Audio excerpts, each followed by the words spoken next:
Hello founders, কেমন আছেন সবাই? আশা করি ভালো আছেন। ফাউন্ডার্স, গতকাল একটা নতুন পপ আপ এসছে, OES 20। তো OES 20-তে স্যার মনের কথা বলেছেন, আমি যেটা বুঝতে পারলাম।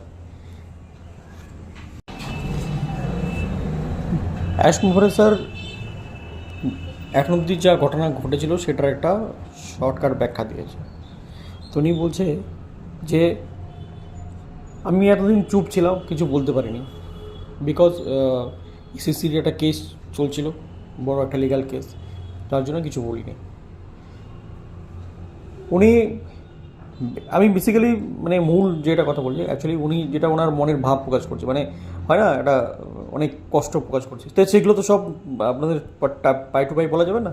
আমি জাস্ট মেনলি দুই চারটা কথা বলছি কি উনি বলছে যে এই এখন অবধি শুরু থেকে শেষ অবধি যা ঘটনা ঘটেছে সেই ঘটনাগুলোর আমি কোনো সময়ই এরকম চাইনি যে এটা এরকম হোক। আমি আমার ওয়াইফ দুজনে খুব চিন্তিত এইসব বিষয় নিয়ে, কারণ ফাউন্ডার 14 লক্ষ ফাউন্ডার, এদের লাইফ নিয়ে একটা ছিনিমিলি খেলা হলো।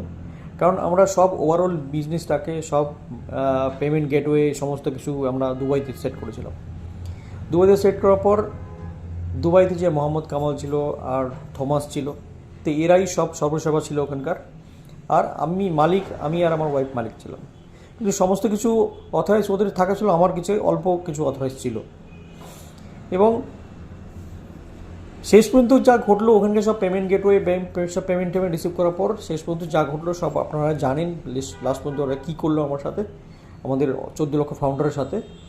এবং এই বিষয় নিয়ে আমি এখন এদের উপরে কী অ্যাকশন নিতে পারি বা কী অ্যাকশন নিব সেটা সময় বলবে। তবে এসএসসি যে কেস ছিল সেই কেস এসএসসি থেকে বলা হয়েছিল যে আপনি হয় আপনি অনপ্যাসিভকে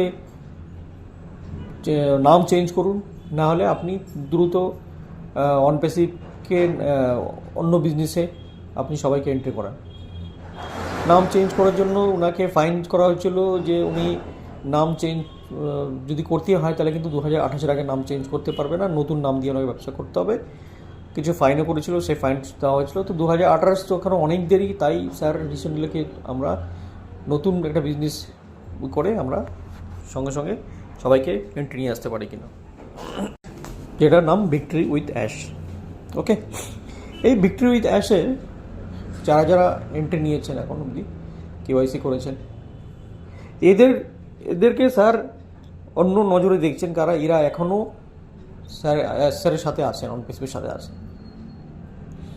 স্যার যে পোস্টটা লিখেছেন, পোস্টটা বোঝাই যাচ্ছে স্যারের ভিতর থেকে পোস্টটা করেছেন, উনি মন থেকে পোস্ট করেছেন যে আমি আমাদের 14 লক্ষ যে ফাউন্ডার আছে এদের নিয়ে আমি খুবই চিন্তিত। কারণ আমি কোনো সময় পয়সাকে প্রথম প্রায়োরিটি দেইনি। আমি মানুষত্ব আর মানুষের জীবন সবার আগে, মানুষত্ব যে হিউম্যানিটি সেটা সবার আগে দিয়েছে, প্রায়োরিটি দিয়েছি আমি।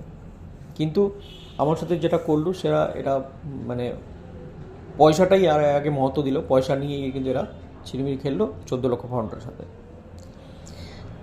তো এরপরে কী স্টেপ হবে, এরপরে কী স্টেপ করব, আমি কী করতে যাচ্ছি, তো এটা পরের যে নিউজ আসবে সেই নিউজে উনি জানাবেন। এবং উনি এই এই এই মেসেজে কেওয়াইসি নিয়ে কিছু বলেননি, উনি শুধু এই পুরনো চ্যাপ্টার নিয়েই বলেছেন যে পুরনো চ্যাপ্টারে আমাদের সাথে কীভাবে, সত্যিই আমরা খুব দুঃখিত যে আমরা এত ভালো কাজ করা সত্ত্বেও আমাদের সাথে এরকম ঘটনা ঘটলো। তো নেক্সট মেসেজে এখন স্যার কী মেসেজ দেয় সেটাই হচ্ছে দেখার বিষয়, উনি কী স্টেপ নিতে যাচ্ছে। তবে যারা ভিক্টরি উইথ অ্যাশে চলে এসছেন ফাউন্ডাররা, তাদের জন্য কিছুই না কিছুই সত্যিই ভালো কিছু অপেক্ষা করছে, ওনার কথাতে বোঝা গেল। কারণ উনি আমাদের সাথ কখনোই ছাড়বেন না, আর আমরাও ছাড়বো না ওনার সাথ। এবং নেক্সট মেসেজটা খুবই ইম্পর্টেন্ট হবে। এবং এরপরেও বলে রাখি, যারা যারা এখন যদি কেওয়াইসি করতে পারেন না, কেওয়াইসি করে নিন। মেলের সমস্যা থাকলে নতুন মেল দিয়ে করুন, বাট কেওয়াইসিটা করে নিন। ওকে, আর যে মেসেজটা এসছে ওইএসে, মেসেজটা একবার সবাই পড়বেন। মেসেজটার মধ্যে কী বলতে যাচ্ছে খোলাখুলি, আমি জাস্ট খালি মূল 2-3টা কথা বললাম, মূল যে পয়েন্টগুলো সেই পয়েন্টটা কথা বললাম। ওকে, তো আই হোপ আমরা খুব তাড়াতাড়ি আমাদের পেন্ডিং কমিশনগুলো হয়তো পেতে পারি, সেটাও একটা সম্ভাবনা রয়েছে। দেখা যাক এখন। তো ভালো থাকবেন সবাই, সুস্থ থাকবেন। যদি এরপরে নিজের নেক্সট পোস্টটা আসবে সেই পোস্টটা আমি অবশ্যই আপনার সাথে শেয়ার করব। তবে সবাই পেশেন্স তো অবশ্যই রেখেছেন, পেশেন্স রাখুন, স্যারের সাথে থাকুন, আমরাও আছি, আমিও আছি। তো আই হোপ সব ভালো হবে। Thank you so much.